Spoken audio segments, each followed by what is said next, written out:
Most people think power is about who talks the loudest. But what if the real power is in staying quiet, in controlling the room without saying a word? It sounds impossible in today's noisy world, right? Here's the twist. The ancient Stoics knew this secret long ago, and it can change the way you lead your business and your life. If you've ever felt overlooked or powerless in meetings, and this message, it's for you. I used to think I had to be the loudest voice in the room to get noticed, raise my hand higher, speak faster, hustle harder. Trying to outwork the noise just made me part of it, and no matter how hard I tried, it always felt like I was being drowned out, not seen.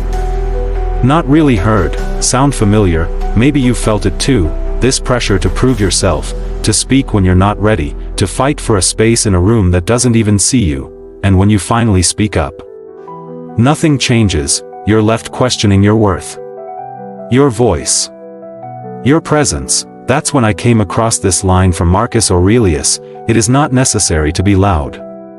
True power is quiet. At first, I dismissed it. In a world that rewards noise, silence felt like surrender. But then I noticed something. The people with the real influence, they weren't shouting. They were the ones who didn't flinch in chaos, who moved with purpose, who spoke less, but made every word land. That changed everything for me. I started practicing what I now call quiet power. Not silence born of fear, but silence rooted in strategy. Not hiding, but observing. Not reacting, but mastering. And over time, something strange happened. Rooms started to shift when I entered. People listened before I spoke, not because I forced it, but because I owned it. That's what this video is about. Not just staying quiet, but mastering the kind of stillness that commands respect without ever raising your voice. Because the truth is, loud isn't strong. Consistent is.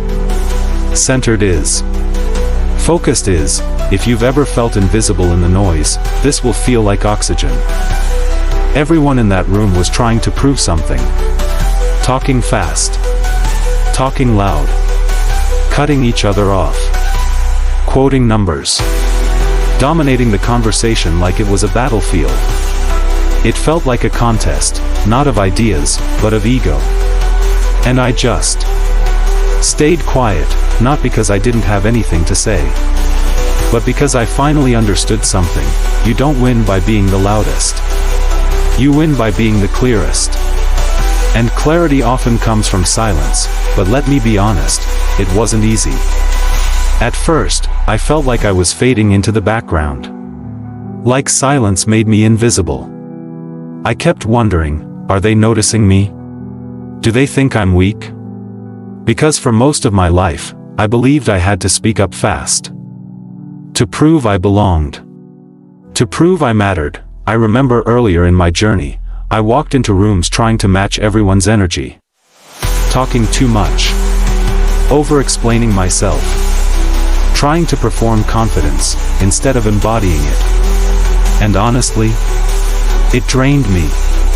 Because deep down, I didn't feel powerful, I felt insecure. I thought confidence meant being seen. But real confidence?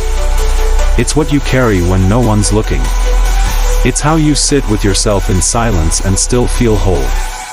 That's what I was learning, slowly, painfully, but deeply, and then that meeting happened. While they were performing, I was observing. While they were talking to win, I was listening to understand. And slowly, something shifted. People began turning to me. Not because I raised my voice, but because I had learned to command the room through presence, not pressure. There's a power in restraint. A sharpness in stillness. That's when Marcus Aurelius' words landed with new weight. He who controls himself is mightier than he who conquers a city. It hit me. Control isn't about dominating others, it's about mastering yourself. Your impulses. Your reactions. Your energy. And when you do that, you don't just enter a room differently, you shape the energy of it. That one meeting taught me. Here's what I learned that you can apply right now. Not theory, not fluff, but real-world clarity. First, master your mind. Silence is not weakness, it's strength, under control. When you stop reacting to everything, you start creating from a place of power. Marcus Aurelius said, "You have power over your mind, not outside events. Realize this, and you will find strength. And that's the key. The chaos will come. The noise will always be there. But what separates those who lead from those who follow? Is stillness inside the storm. It's in mastering your own reactions, your fear, your need to be liked, your hunger to prove yourself, that you start becoming someone people naturally trust. Because while others are being pulled in every direction, you become the anchor. Second, listen more than you talk. Real leaders don't dominate the room. They read the room, they don't rush to speak first. They wait, they observe, and when they speak, it's with precision. Most people are addicted to the sound of their own voice. They think volume equals value. But in reality, the person who listens gathers the real power, context, leverage, clarity. You begin to see the gaps, the motives, the angles that everyone else misses, and when you speak after truly listening, people lean in, because they know it's not coming from ego. It's coming from insight. Third, speak with intention. We live in a world full of noise. Filler words.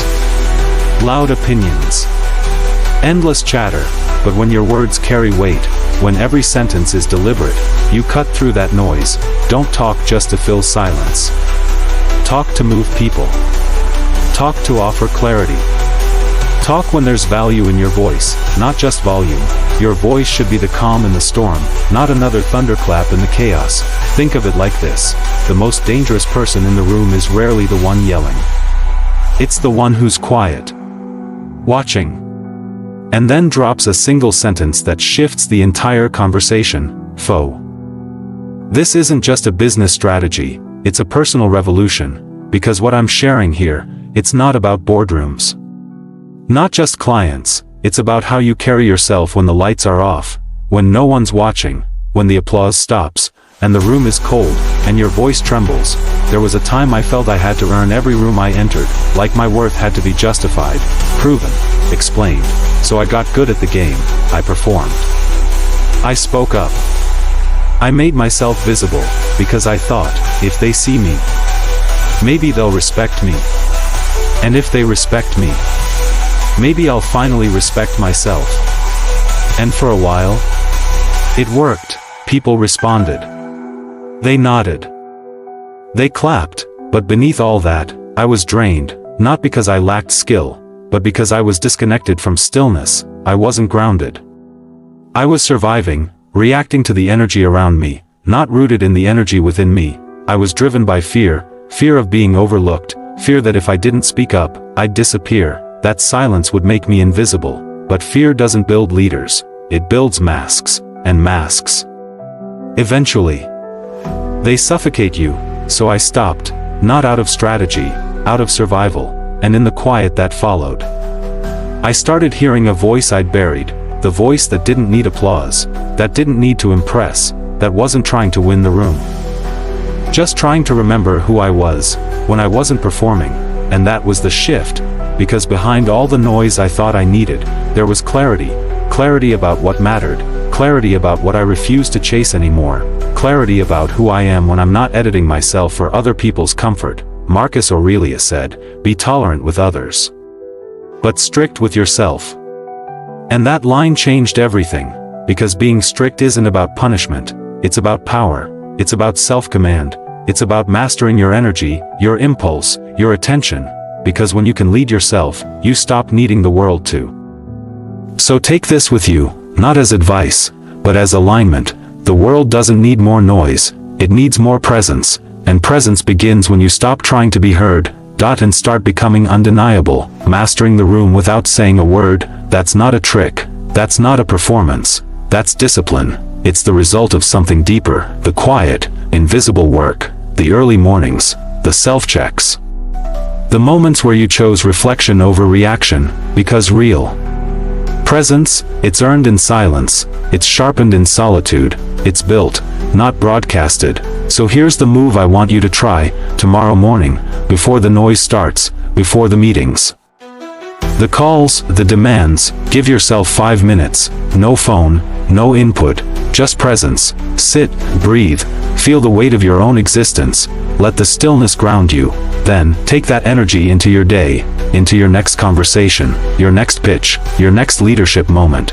Watch what happens. Watch how people lean in, how the room adjusts to you, not because you fought for attention, but because you moved with intention. And now, I want to hear from you. Brain in the comments, what's one quiet habit you're building this week to sharpen your presence? Because this isn't motivation, this is alignment, this is mastery, and if this message hits something in you, don't let it fade. Tap subscribe, hit the bell, and make sure you catch the next one. The obstacle is the way. Stoic resilience for unshakable leaders. Because remember, success isn't found, it's forged, in silence, in stillness, in the daily practice of self-mastery. Welcome to the Business Vault, where the loudest leaders move in silence.